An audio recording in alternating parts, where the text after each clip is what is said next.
selamat datang kembali ke channel Mark Angel dan Iheli. Ini video karena nanti akan ditampilin di dua channel ini nih guys. Gue mau pilih Iheli sebagai representatifnya Iheli. Yes.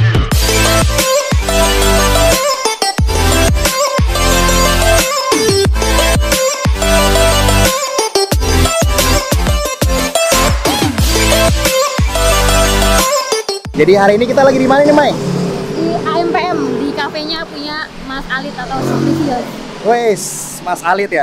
Ya. Dia kan seleb tuh yang baru mulai FPV drone lagi ya? Iya, jadi sebenarnya Mas Alit itu udah lumayan lama. Kalau dibilang main FPV itu sekitar 5 tahun. Udah dan baru lama? balik lagi. Baru balik lagi nyoba FPV lagi. Gitu. Wih, keren. Jadi kafenya dia. Mudah-mudahan orangnya ada di dalam. Permisi. Permisi, Pak. Mau cari Mas Alitnya ada? Ada. Ya. 9,9. Oke. Mas Alitnya ada. Dalam ya? Ya. Permisi.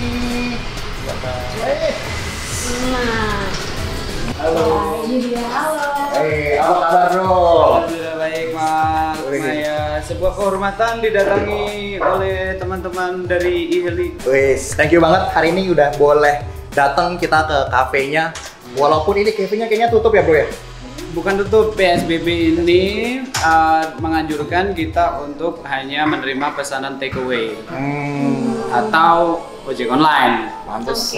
Jadi nggak ada customer. Paling kalau nanti ketemu orang, ini adalah teman-teman yang kerja di sini. Oke. Karyawan semua guys, ya jadinya yang datang ya. Betul. Jadi ya kita ngikutin apa permintaan pemerintah aja walaupun berat.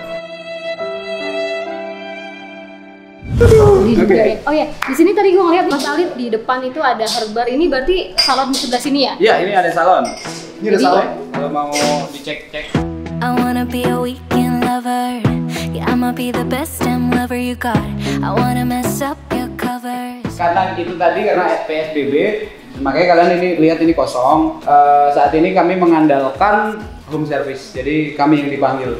Oh, bisa home service? Bisa.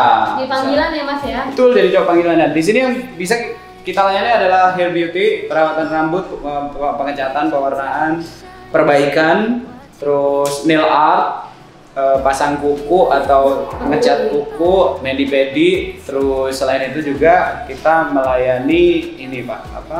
Oh iya, bisa eyelash. Oh, bisa eyelash. Buat Nah, ini, gitu. buat manjangin itu bulu mata nih biar lentik gitu kan. Betul, mau dibikin 5 meter misalnya. Kayaknya ini cocok nih jadi 5 meter. Ngayun. Biasanya di sini rame kalau siang sampai malam karena memang kita buka dari pagi sampai malam sih. Oke, dari pagi jam berapa tuh Mas Alit? Dari jam 10 udah ada. Tutupnya? Tutupnya sekelarnya appointment terakhir. Oh. Kadang ada yang baru mulai ngechat pulang kantor dia jam 5. Nah, itu ngechat butuh waktu kurang lebih 6 jam. Buset.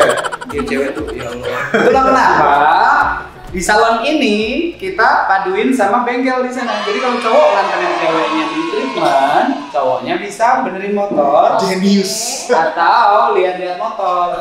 Jadi sih. Gue pengen lihat ini motornya keren-keren. Wow. Masih sederhana nih.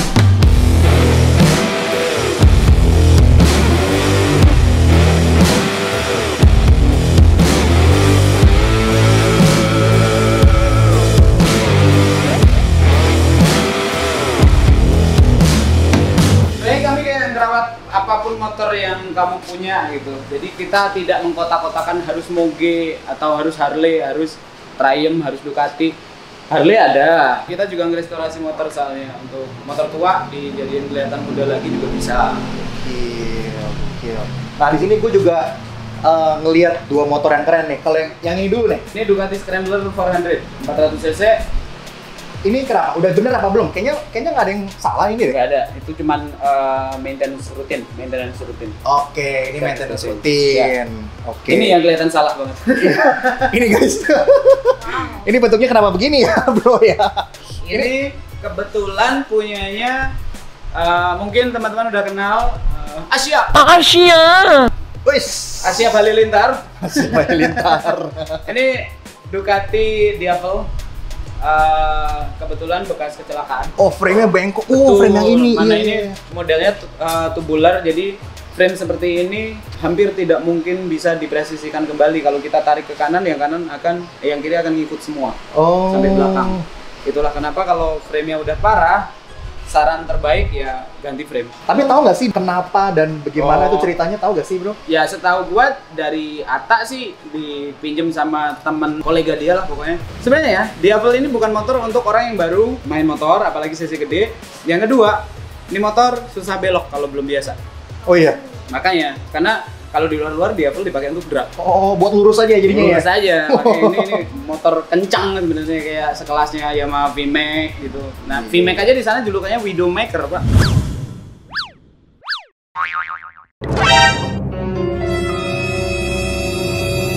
Dari sini banyak motor. Ada nggak sih motor Mas Alif? Ada tuh, kecil. Waduh. Ya Allah. Kecepatan paling 60, 80. Sebenarnya 80 secara mesin bisa ya, cuman gua nggak berani karena bannya kecil. Oh, jadi benar kayak mainan sih kecil gitu, lucu. Kalau punya anak. Iya. Ini. Gila, Iya. berat kan? Hah? Biasa aja coba Mark. Waduh, gua nggak pernah naik motor jadi. Oh ya Allah, kan nggak bisa naik motor. Gua nggak pernah Iya, naik motor. kelihatan dari stance-nya. Aneh. Ini rakitan sendiri ya? Bukan rakitan sih ya, memang dari sononya. Oh, dari sononya beli kayak gini. Honda Monkey ya. Ini sini sama ukuran. Kan mesinnya gue ganti yang mesin lebih gede, aslinya 50 cc. Oh. Ini gue jadiin 100. Wih, jadi 100 cc. Iya. Wah, ini lucu juga nih kalau gue pakai ginian. Dan lucunya motor sekecil ini harganya lebih mahal dari NMAX. Monkey yang baru aja yang rilisan 2019 itu harganya 65 juta. Oh ya mahal, lebih mahal lagi. Tapi yang tua, yang tahun 70-an harganya 90-an. Ya makin tua makin Gila, mahal. 90 juta. Karena limited. Tidak dibikin banyak. Wah ini keren banget nih satu nih. Nah, ini Gue apa nggak nih, bro? ngerti sih sama motor, tapi ini keren banget. Ini Harley yang udah di custom jadi Matic. Harley yang di custom jadi Matic. Iya, lu lihat aja nggak ada kopling. Gokil. Jadi cuma gas doang di sini. Oh Wah iya. ini mah cewek juga bisa bawa kalau gitu. Iya, kalau kuat berdiriin. Jadi itulah bengkel ini bisa ngerawat semua jenis motor, semua motor. Sebenarnya di bagian sini ini adalah tempat tongkrongan semua tamu untuk dine in. Cuman karena ini PSBB, ya ada di sini teman-teman yang kerja. Kita lagi nggak nerima tamu untuk dine in untuk mengikuti rekomendasi dari Pemda. Jadi biasanya sini sih full ya, bro ya? Oh, listnya ya kalau siang biasanya isinya orang kerja. Orang kerja. Orang-orang kantor, orang-orang meeting. Oh. Terus di belakang ada tempat nongkrong. Biasanya nongkrongannya itu ada dua tipe, yaitu indoor dan outdoor. Kita sediain indoor di dalam tadi, kalau lagi nggak pengen dalam ruangan, pengen menghirup udara segar, ya kita siapin daerah belakang. Cuman for your note, tempat ini masih raw karena kita juga baru pindah sini kurang lebih 3 bulan. Oh. Oke. Dulu IMBM udah lama, udah 2 tahun lebih. Cuman kita baru pindah sini sekitar 3 bulan. Ini nanti masih banyak yang harus kita develop. Tapi sambil jalan karena kami pengen pelanggan yang sering kesini we grow together lah, dari IMBM masih raw sampai nanti jadi beneran. Kalau ngomongin konsep, gue pengen tahu dong, ini kan Empire kan coffee shop ya. Kalau Yeah. ngomong sama ada restoran juga gitu. Kalau ngomongin makanan, jenis makanan apa sih mas yang dijual di sini? Fusion. Fusion. Iya, campuran. Jadi Eropa tapi dengan cita rasa nasional. Misal ada pasta namanya pasta kampung. Jadi itu pakai pasta mie-nya itu tapi bumbunya rempah-rempah Indonesia. Flagshipnya maksudnya dalam kami itu ada ayam kola, daging ayam yang ditumis pakai Coca-Cola untuk pengganti kecap. Jadi manisnya beda. All available on GoFood or GrabFood. Ha, tetap promo. Karena PSBB. Kita sih kalau gue sama Mark tadi udah nyobain makanannya. Gue kebetulan tadi makan karena gue pecinta nasi goreng, jadi gue makan nasi goreng kecombrangnya dan itu abis enak banget. Dan kalau lu lihat piring gue tuh langsung gak ada sisanya. Kalau bisa gue makan piringnya gue makan. Waduh, iya tadi gue udah bilang ke anak kitchen gak usah dicuci, udah bersih tuh sama Maya. Oke. Biasanya kalau di pas normal sih isinya memang bin bag sama Oh. table. Wah ini bisa buat Sini ya. berbaring nih, buat yang kesepian ya kan.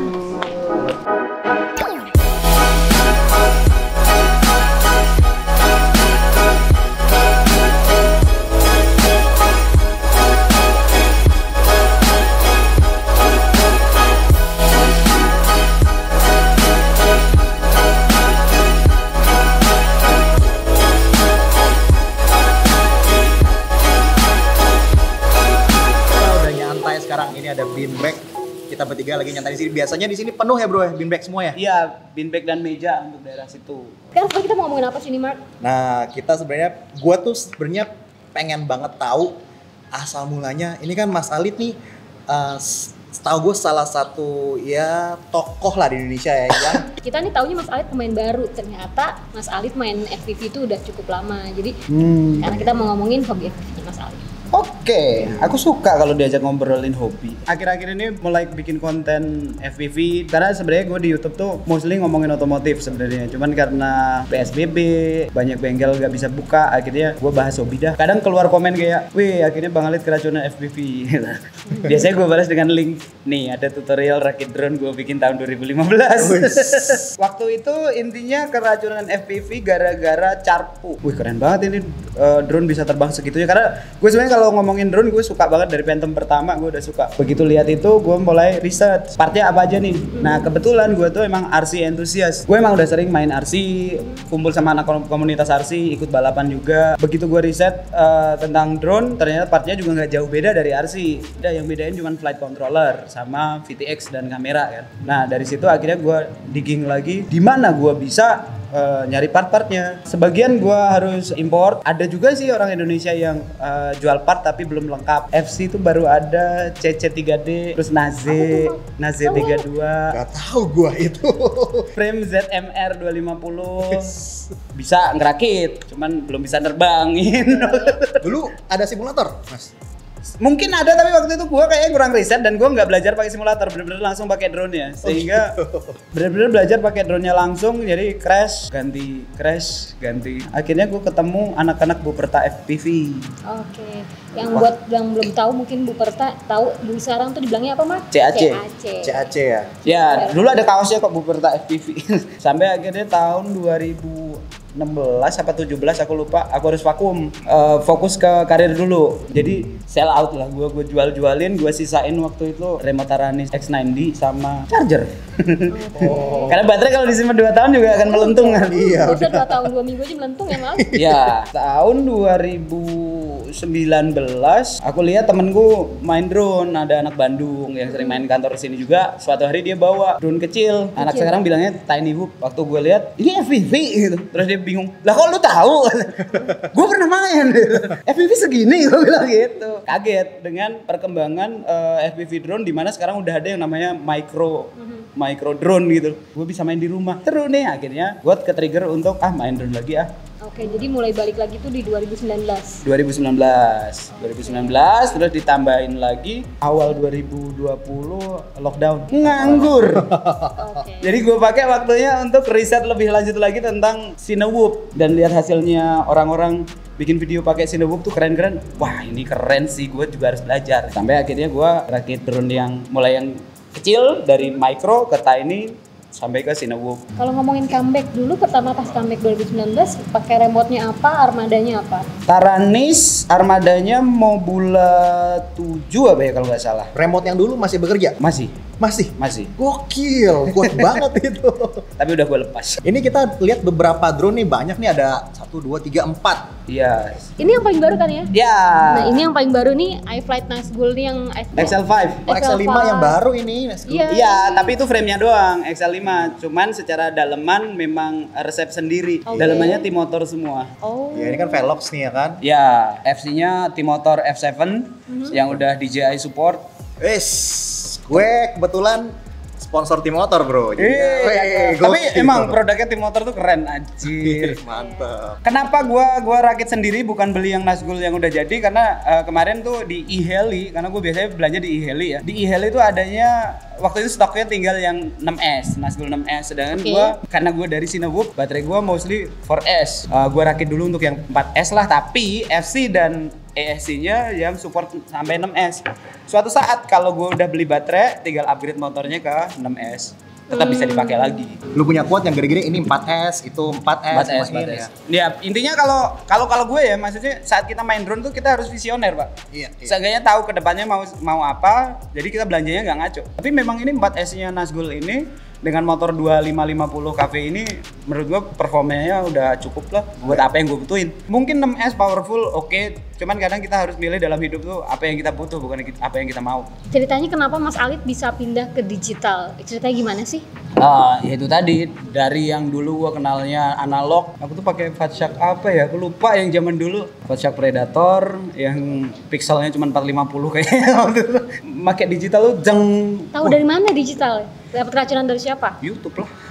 Oke, YouTube ya. Karena gue memang ngikutin dunia drone. Jadi kalau gue boleh cerita sharing ya, gimana ceritanya gue bisa kenal sama Mas Alit ini ceritanya gara-gara postingan di Facebook. Ada satu orang nih yang ceritanya mau ngejual digitalnya dia. Kita semua pada bingung dong.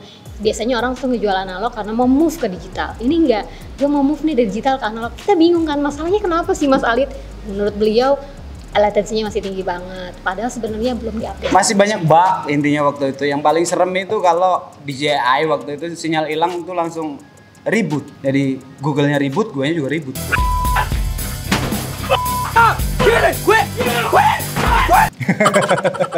Nah ternyata habis updatean yang barengan sama 50 Mbps bitrate itu everything is perfect. Ya kalau ngomongin sempurna, latensi memang analog ya. Cuman sejauh ini it fits what I need. Oh iya, yang gua jual-jualin kemarin tuh ada Google Attitude V5 sama HDO2. Memang bening, cuman menurut gua kalau kita mainin micro pakai HDO2 nggak worth it karena kamera jelek makin kelihatan jelek di layarnya karena layarnya segitu detailnya. Dari segini drone nih ada 4 nih. Ini kan yang favorit lu yang mana? Nazgul lah. Nazgul ini ya? Nazgul karena ya yang baru tuh biasanya pasti favorit, yang lama dilupain. ada juga yang lama gue suka Beta 95. Power cukup. Dia punya Army yang paling baru ini berarti. Yang paling lama Diaton. Oh enggak dong, Megabi dong. Omega B. Masih Oh, ada? Masih ada. Yang kemarin hampir kelindes itu ya? Hampir kelindes motor gara-gara sinyal ininya failsafe. Kerennya di DJI Google-nya masih ada gambar. Cuman ya Frekuensinya tuh. karena gue masih bisa ngelihat jadi ngelihat motor datang tuh Stres itu. Cuman happy sih sejauh ini gue main FPV ini memberikan gue semacam distraksi dari stres. Kita tahu kondisi kayak sekarang itu kalau kita bengong kita makin stres, Pak. Apalagi dengan kebijakan pemerintah sekarang itu kayak mengajak kita untuk bengong aja. Tapi karena sekarang udah ada microbook gitu-gitu, gue bisa main di rumah, rusak gue benerin walaupun kadang ngumpat-ngumpat sendiri, anjing kecil banget.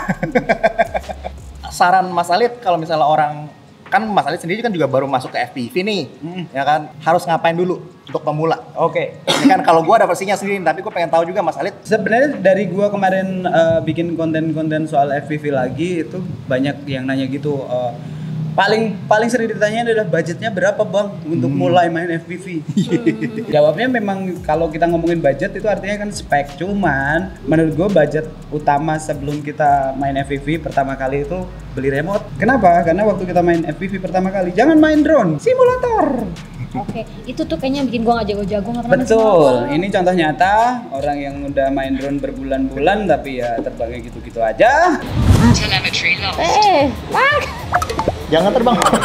Telemetry recovered. Telemetry lost. Telemetry Sekarang bisa recovered. terbang lagi tuh. Maaf ya. Aduh, ini malu. Tabrak orang. Ini namanya pemula abadi guys. Forever newbie. Newbie. Nah, lagi gue ya. Nah, kalian bisa beli remote-remote yang ya murah-murah aja. Kalau mau yang Fly Sky ya bisa Fly Sky apa yang 800. Ini cuma 650.000 doang Wis. di e-heli. Ini udah bisa simulatoran ya Mas? Udah bisa. Oh, bisa? Bisa. Atau kalau mau long investment dalam artian gua nanti pengen main drone mungkin akan upgrade terus drone-nya tapi remote-nya pengen sama terus. Jangan yang ini tapi kalian bisa pakai Jumper T12 1.300.000 kalau nggak salah. Dia udah support multi protokol juga. Jadi kalian mau main micro drone, micin bla bla bla. Atau kalau nanti kalau udah pengen mainnya jauh-jauh bisa ke Tango 2. Ini bisa support long range. Multi protokol tuh maksudnya yang fitur itu apa sih? Iya, jadi guys kalau di FPV itu untuk long range itu ada dua, bisa ke TBS Crossfire atau ke R9. Nah itu kayak beda agama aja sih, kita mau pilih agama yang mana gitu ya kan. Nah kalau yang hitam ini udah pasti sekarang ini hanya support TBS Crossfire. Betul. TBS Tango ini. Tapi kalau misalnya kita mau terbang yang kecil-kecil itu biasanya tuh XM Plus gitu-gitu. Betul. Nah, ini kagak bisa binding sama drone yang kecil-kecil. Betul. Nah, kalau ada board lagi Multi-protokol. multi protokol jadi bisa binding dengan remote ini. Alit sendiri punya berapa drone sih emang? 8 apa 9 Gokil, padahal baru loh. Iya, baru kambing kecil. padahal ya. kecil. Ada sesuatu yang menarik. Apa tuh? Nah, ini nih kayak ada dilapisin sesuatu barang nih, Bro. Ini apa nih, Bro? Lapisan apa nih, Bro? Oh, ya. Ini kan beta 95 aslinya, beta 95, terus gua mod jadi pusher, terus gua jadiin DJI FPV system dan ditambahin case untuk naked GoPro. Di GoPro 6 yang udah di case ya. Ditelanjangin. Telanjangin. Ini gua dulu beli case 3D printnya dari Eheli, tapi gua telanjangin sendiri GoPro gua. Gokil, lu bisa, Bro? Bisa. Pernah gue share di grup Facebooknya Micro Drone Indonesia. Nah ini gue mod jadi pusher karena lebih stabil dan kenapa gue modelnya lebih suka gini dibanding Umagat karena ini bisa gue pindahin ke quad-quad yang lain. Nah selain itu gue juga butuh ngerasa safe karena kadang gue terbangnya ngaco, gerimis, masih nekat. Emang udah di coating nih? Itulah akhirnya dapat solusi kemarin dari Fit FPV, mereka ngirimin Code King dan sekarang I can feel safe. Ini mau kena cipratan air terbang di curug-curug sih. Kayaknya bukan cuma cipratan air deh coating deh, bisa kok bermain di kolam renang ya. Tapi itu kembali lagi harus rapat. Harus rapat banget. Iya. Semuanya ditutup. Semuanya harus ditutup. Tahan air sih. Baterai tahan air selama tidak ada kontak terus-terusan antara positif dan negatif ini. Dan kalau kita dalam posisi aktif dicolok kan ini juga rapet, air juga susah masuk. Dan Cuma yang ini kan balance slit doang. ini juga DC juga, jadi korsleting karena airnya nggak separah AC, alternate current dan direct current. Taunya itu band ACDC. Tahu, tapi kalau yang ACDC nggak tahu sama. Oke. Ini udah gua coating sih, ini juga udah gua coating. Ini juga udah coating. Ya udah. Oh, rapi Coating banget. Coating sendiri lu Marco. Gokil. Mark mah masih minta tolong sama orang kalau coating. Gue kagak berani, men. Coating. Why? Mark punya profesornya sendiri. Sama gua tambahin GPS itu kalau yang itu. Oh, ini GPS ya. Udah pernah coba Udah. rescue? Udah. Oh, udah pernah. Cuman ya itu GPS-nya di FPV drone itu beda sama yang di DJI Mavic atau apapun. Dia tidak akan terbang ke atas kamu terus turun, tapi dia akan ascending. Sih, jadi kalau lu udah bisa take control, segera take control. Kalau enggak dia akan ke arah kamu tapi blam. Sebenarnya kalau mau sejago apapun lo kalau udah main aerial itu nggak bisa diaplikasiin di FPV. Totally lo jadi dari nol besar banget kalau lo ber-FPV. Betul. Paling cuma feeling remote dikit doang bahwa ini yaw, ini pitch, ini roll udah. Karena ada beberapa nih orang yang suka DM gue nanya, Mai, gue udah Mbak Maya atau Teh Maya, gue udah jago nih main DJI, bisa gue mau main FPV sekarang. Kira-kira gue mau beli yang mana? Gue kayak, tar dulu. Beli simulator. Remote belum simulator ya, karena jujur ini beda banget feelingnya sama menerbangin DJI. Karena kita kalau ngomongin FPV drone, beda orang, beda settingan juga. Saat kita pakai drone teman, belum tentu rate profile-nya sama. Betul. Ada yang suka agresif, ada yang suka halus. Jadi memang kalau kita pakai drone orang, belum tentu nanti nerbanginnya sehalus kita pakai punya sendiri juga. Emang kalau ngomong kalau Mas Ali lebih suka yang agresif apa yang anteng? Agresif dong. Oh, gue nggak tahu nih ya. Padahal gue nanya maksudnya drone loh. Teman-teman jangan salah paham ya, maksudnya drone loh. Kalau ngomongin rate-nya Mas Ali berapa sih? Rate influencer.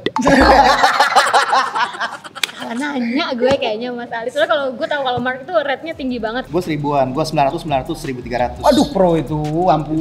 Jadi gue bisa freestyle dengan itu dan bisa sinematik di saat gue mau. Jadinya gue udah biasain itu. Kadang-kadang kalau mau freestyle agresif pun rate itu tuh kurang loh. Lu mau yang agresif banget ya, tapi kalau gue naikin lagi nanti sinematik gue jadi kacau. Betul, ada beberapa yang gue pakai rate cukup tinggi, ada yang gue pakai rate rendah. Kalau kayak gini ini rendah, ini rollnya itu cukup lama. Oke. Memang bukan untuk flip sebenarnya, karena ini memang gue pakai untuk sinematik, untuk bawa GoPro. Aduh, oke guys, gue pengen banget juga di sini grebek tempatnya Mas Alit nih. Biasanya gue kalau podcast atau collab itu selalu grebek tempatnya mereka dengan drone. Ya, oke. Nah, Tolong dibuatkan video yang sinematik Pak, aku mau deh dari depan sampai belakang. Wis, pakai siap. DJI sih sampai. Kalian masuk ke itunya, ke salonnya segala macam lah. Iya. Bisa dong. bisa. Tapi mesti dibuka semua nanti. Siap. Karena drone-nya nggak bisa buka pintu. Oke, silakan Mark. The place is yours, the quad is yours. Kita sekarang coba grebek AM/PM. Nah, ini kita dari luar nih. Oke. Terus Jadi kalau lu masuk tempat gua begitu lu masuk ke ruang paling depan ini ada bar untuk kafenya. Bagian kanan, sip, itu adalah herbar. Herbar ini salon kecantikan dan salon rambut punya kami. Nah, kiri ini ada drop your shoes here. Ini maksudnya adalah tempat untuk naruh sepatu kantor lo, nanti kita cuciin, begitu bersih tinggal ambil lagi di situ. Terus kalau kita belok kiri, ini adalah bengkel AMBM Garage. Di sini kita nge-service segala jenis motor CC berapapun, motor keluaran dari pabrikan manapun, Jepang, Eropa, Amerika, tetap bisa kita kerjain juga. Banget ini motor-motornya gila. Jadi kalau lo kesini sama cewek lu nyalon, lu bengkel. Aman. Yap. Ini AMBM Coffee. Wih, keren. Nah, kalau masuk ini tempat kita dine in ya. Lu bisa nongkrong di sini, kerja, wifi-an, nge-game, whatever you can do. Oh, wah ini masih ada ulang tahun nih, Bro. Iya, bekas kemarin ada yang ulang tahun. Memang, lu ada occasion apa kita support. Wih, mantap. Terus begitu keluar ini area outdoor. Biasanya kita taruh berbagai meja, kita taruh beanbag untuk nongkrong di sini sampai malam.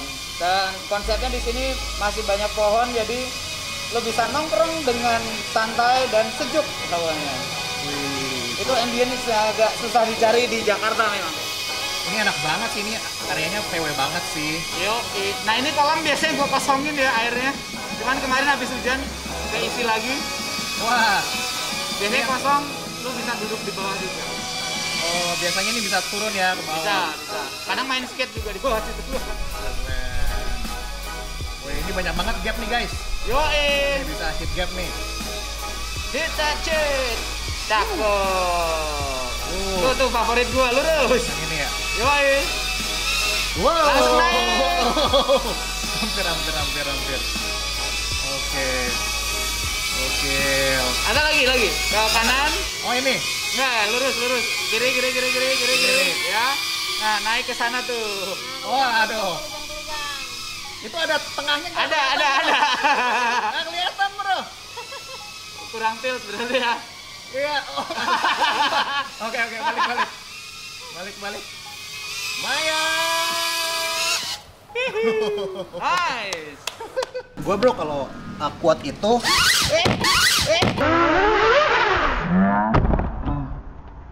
Belum disam. Anjir kaget. Si Guys, Garuk. hati-hati guys. Gue kayaknya udah disam. Untung ada duck ya itu tadi. Iya, untung ada duck gile loncat.